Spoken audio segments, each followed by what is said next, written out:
Perkenalkan, saya Mila Silpi Endriani, NPM 231000199.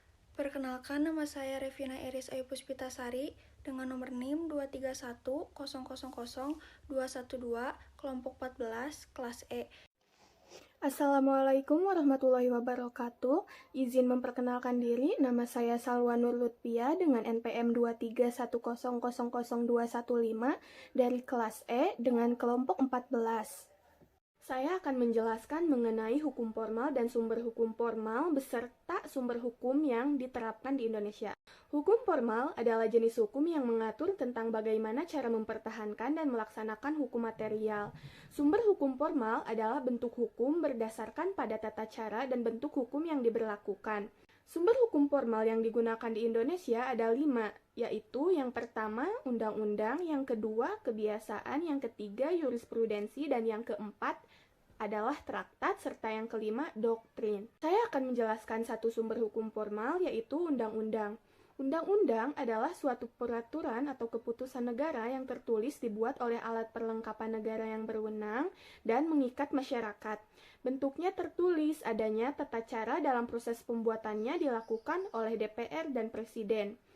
Adapun isi dari undang-undang adalah yang pertama, konsideran, yaitu mengingat, menimbang, dan menetapkan. Yang kedua, substansi undang-undang, dan yang ketiga, ketentuan peralihan. Selanjutnya akan disampaikan oleh teman saya. Di sini saya akan mempresentasikan tentang kebiasaan dan jurisprudensi.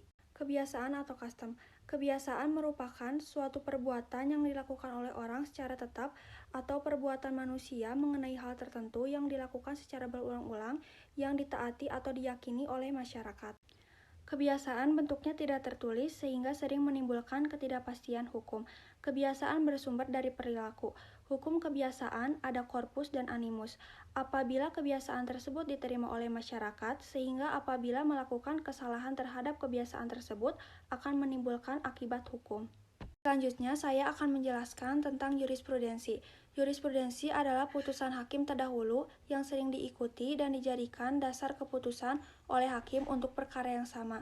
Biasanya, putusan hakim yang telah memperoleh kekuatan hukum yang tetap. Hakim wajib menggali, mengikuti, memahami nilai-nilai hidup yang ada di dalam masyarakat.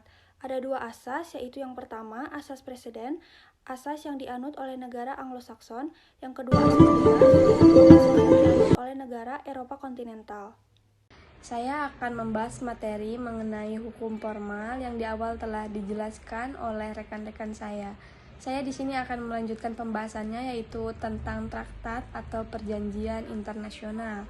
Traktat perjanjian merupakan perjanjian yang dibuat oleh negara, 2 atau lebih dari 2 negara, yang disebut sebagai bilateral, sedangkan jika dibuat dari lebih 2 negara disebut multilateral.